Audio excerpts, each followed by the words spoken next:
Biology chapter नियंत्रण एवं समन्वय, इनके कुछ महत्वपूर्ण क्वेश्चन हैं। ठीक है, जिनमें से क्वेश्चन ये है कि मनुष्य के तंत्रिका तंत्र के कितने भाग होते हैं। तो तंत्रिका तंत्र के 3 भाग होते हैं, साइटोन, एक्सॉन और डेंड्राइट्स।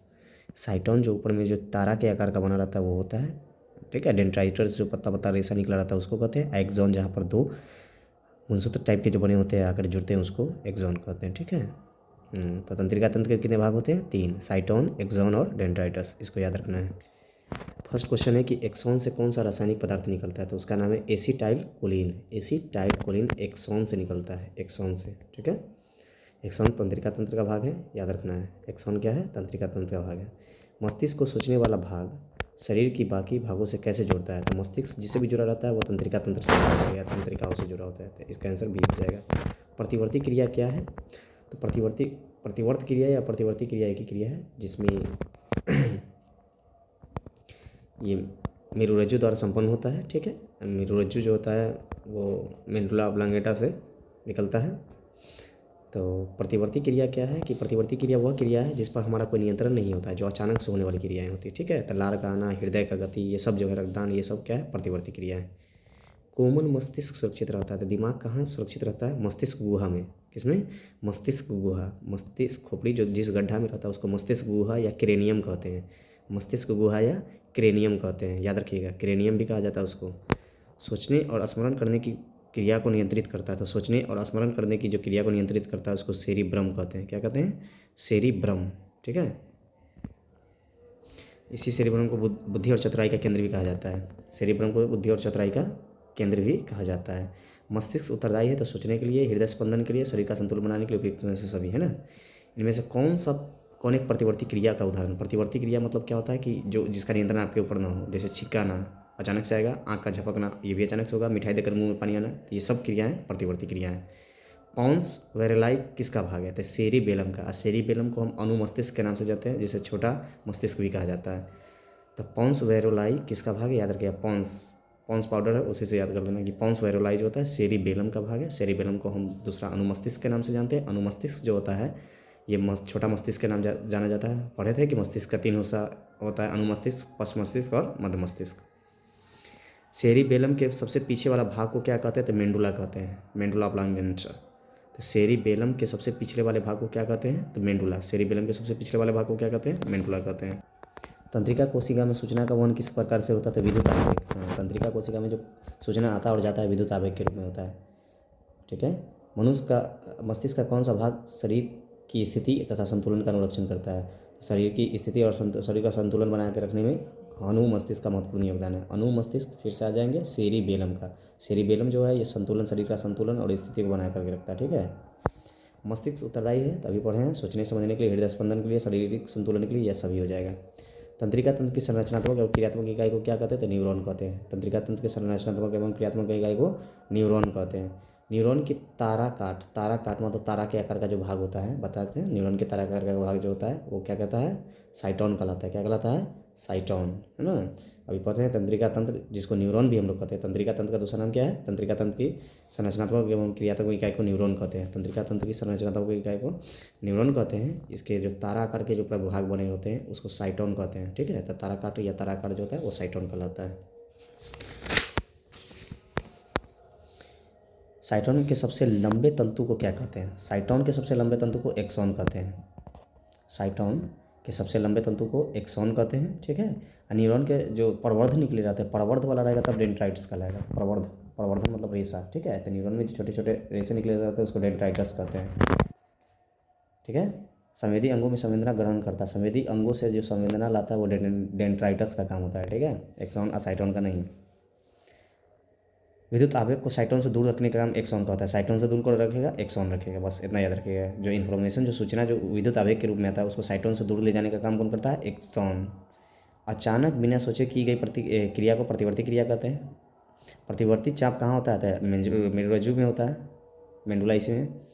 मस्तिष्क के बाहरी आघातों से बचाता है। तो देखिए, मस्तिष्क को बाहरी आघात से जो झिल्ली बचाता है उसको मेनिंजीज कहते हैं। ठीक है, झिल्ली और मस्तिष्क के बीच में, है ना, घर्षण कम हो इसके लिए एक द्रव भरा जाता है जिसको सेरिब्रोस्पाइनल द्रव कहा जाता है। ठीक है, तो मस्तिष्क को बाहरी आघातों से जो बचाता है उसको सेरिब्रोस्पाइनल द्रव या मेनिंजीज कहा जाता है। निम्न में कौन न्यूरेलेमा की कोशिकाएं हैं? तो श्वान कोशिका न्यूरेलेमा का कोशिका है, श्वान कोशिका, ठीक है, न्यूरेलेमा का है। न्यूरॉन का वह हिस्सा जहाँ जानकारी हासिल होती है उसको क्या कहते हैं? तो डेंड्राइट्स कहते हैं। क्या कहते हैं? डेंड्राइट्स। डेंड्राइट्स कहते हैं। न्यूरॉन का वह हिस्सा जहाँ से जानकारी हमें हासिल होती है न्यूरॉन का, वो डेंड्राइट्स कहलाता है। खांसना कैसी क्रिया है? तो अनैच्छिक क्रिया है, इस पर कंट्रोल आपका नहीं है। हमारे शरीर में विभिन्न जैविक क्रियाओं का नियंत्रण होता है। तो तंत्रिका हमारे शरीर के अंदर दो तरह से होता है, तंत्रिका तंत्र से भी होता है और रसायन जो हार्मोन निकलता है उससे भी होता है। तंत्रिका तंत्र और रसायन दोनों हो जाएगा। तंत्रिका कोशिका क्या कहलाती है? तो तंत्रिका कोशिका न्यूरॉन कहलाती है। तंत्रिका कोशिका को ही क्या कहते हैं? न्यूरॉन कहते हैं, ठीक है। शरीर का तापक्रम जहाँ नियंत्रित होता है, शरीर का तापक्रम जहाँ नियंत्रित होता है, शरीर के अंदर का तापक्रम, उसको हाइपोथैलेमस कहते हैं। क्या कहते हैं? हाइपोथैलेमस। डैश मनुष्य के मस्तिष्क की सबसे बाहरी झिल्ली है? तो ड्यूरामीटर है ना, ड्यूरामीटर, पियामीटर, एरेक्वन मीटर। तो डैश मनुष्य के मस्तिष्क की सबसे बाहरी झिल्ली है? तो ड्यूरामीटर। ड्यूरामीटर जो है ये सबसे बाहरी झिल्ली होता है, ठीक है। मस्तिष्क का कौन सा भाग हृदय स्पंदन तथा श्वसन की गति को नियंत्रित करता है? तो मेंडुला। हृदय की गति को और श्वसन की गति को कौन कंट्रोल करता है? तो मेंडुला कंट्रोल करता है। न सेरिब्रम करता है, न सेरिबेलम करता है ना। हृदय की गति और श्वसन की दर, दो चीज़, हृदय स्पंदन और श्वसन की गति। हृदय स्पंदन और श्वसन की गति को कौन कंट्रोल करता है? मेंडुला। निश्चल कणिकाएँ कहाँ पाई जाती है? तो साइटोन में। निश्चल कणिकाएँ कहाँ पाई जाती है? साइटोन में। निश्चल कणिकाएँ पाई जाती है साइटोन में। दोनों सेरिब्रल हेमिस्फीयर को जोड़ने वाला जो भाग होता है उसको कॉर्पस कैलोसम कहते हैं, है ना। सेरिब्रल हेमिस्फीयर को जोड़ने वाले को कॉर्पस कैलोसम कहते हैं।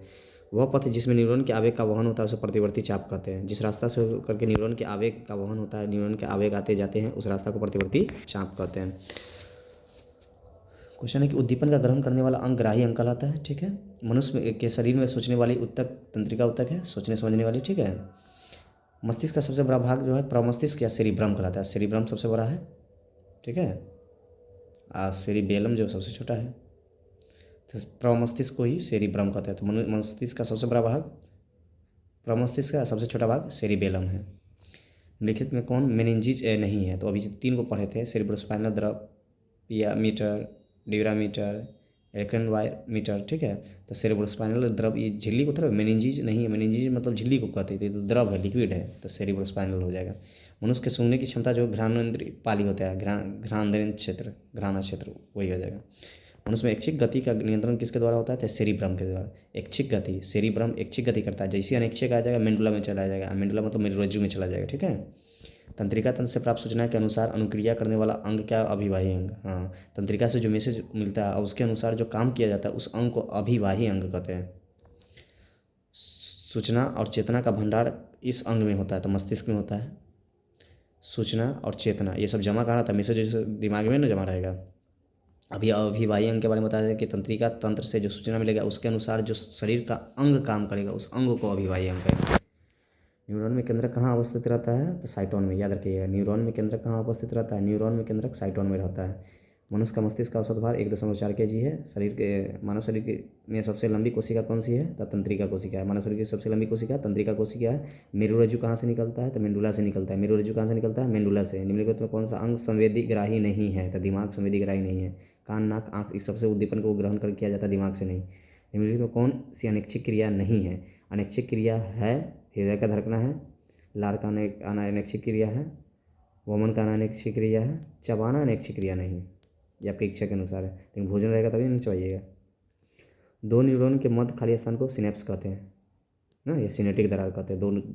दो न्यूरॉन के मध्य खाली स्थान को सिनेप्स कहा जाता है। पॉन्स मेंडुला और अनुमस्तिष्क ये पश्च मस्तिष्क का हिस्सा है। कौन मस्तिष्क का? पश्च मस्तिष्क का, ठीक है।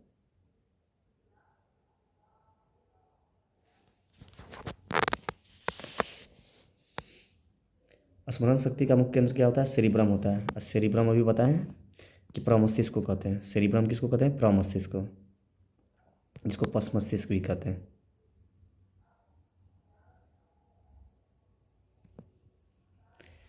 अनैच्छिक क्रियाओं का नियंत्रण केंद्र माना जाता है कौन? मेंडुला ऑब्लंगेटा। अनैच्छिक क्रिया कौन कंट्रोल करता है? तो मेंडुला ऑब्लंगेटा, ठीक है।